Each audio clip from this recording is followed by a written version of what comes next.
राजस्थान में विधानसभा चुनाव 2023 के अंत में है। कांग्रेस और बीजेपी सत्ता में वापसी का दावा कर रहे हैं। सीएम गहलोत पूरी तरह से चुनावी मोड पर हैं, जबकि बीजेपी ने भी प्रदेश अध्यक्ष बदलकर अपने इरादे साफ कर दिए हैं। बीजेपी गहलोत सरकार की कमियों और खामियों को लेकर आक्रामक दिखाई दे रही है, जबकि सीएम गहलोत वापसी के लिए सामाजिक सुरक्षा से जुड़ी योजनाओं का सहारा ले रहे हैं। गहलोत ने राजस्थान में सत्ता वापसी के लिए रणनीतिक कदम उठाए हैं। राजनीतिक विश्लेषकों का कहना है कि राजस्थान में हर 5 साल बाद सरकार बदलने का ट्रेंड रहा है, लेकिन सीएम गहलोत का दावा है कि उनकी सरकार वापस होगी। राजनीतिक जानकारों का मानना है कि बीजेपी गुटबाजी से जूझ रही है। सीएम फेस को लेकर वसुंधरा राजे कैंप के विधायक नाराज हैं। चर्चा है कि बीजेपी आलाकमान वसुंधरा राजे पर दांव खेलने के लिए तैयार नहीं है। बीजेपी की गुटबाजी का फायदा चुनाव में कांग्रेस को मिल सकता है। राजनीतिक जानकारों का कहना है कि गहलोत सरकार के खिलाफ 4.5 साल से बीजेपी सत्ता विरोधी लहर पैदा नहीं कर पाई है। गहलोत पायलट की लड़ाई का फायदा उठाने में बीजेपी उठा नहीं पाई। ऐसे में गहलोत वापसी कर सकते हैं। हालांकि गहलोत के धुर विरोधियों का कहना है कि गहलोत ने अपने दूसरे कार्यकाल में सामाजिक सुरक्षा से जुड़ी योजनाओं का पिटारा खोला था। इसके बावजूद कांग्रेस 21 सीटों पर सिमट गई थी।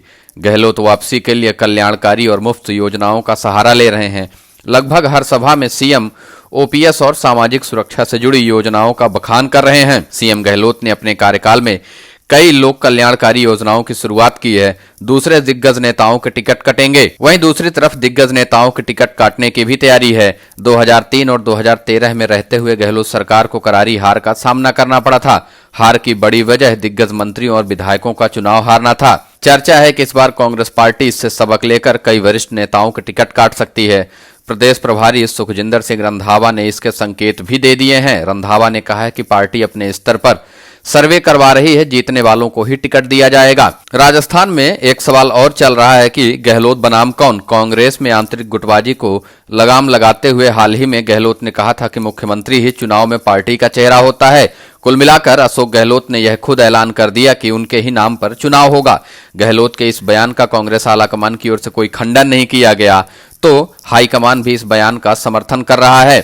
पायलट कैंप के नेता गहलोत के इस दांव से काफी असहज महसूस कर रहे हैं।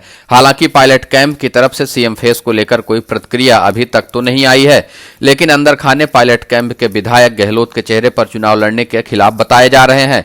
हालांकि आधिकारिक तौर पर कांग्रेस आलाकमान ने सीएम फेस घोषित नहीं किया, लेकिन गहलोत कई बार कह चुके हैं कि मुख्यमंत्री ही चुनाव में पार्टी का चेहरा होता है।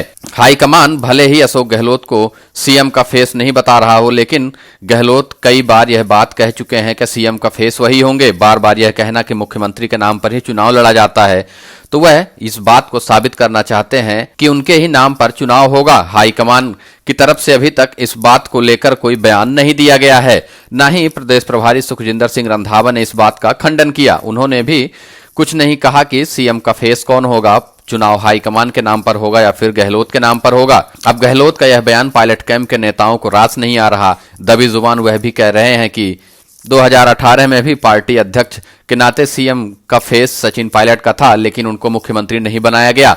मुख्यमंत्री बन गए अशोक गहलोत। अब 2023 में एक बार फिर गहलोत के नाम पर चुनाव होगा। गहलोत के नाम पर पहले भी 2 विधानसभा का चुनाव हुआ और दोनों बार कांग्रेस पार्टी हारी है। अब एक बार फिर से कांग्रेस पार्टी को हारना है तो गहलोत के नाम पर चुनाव लड़ ले।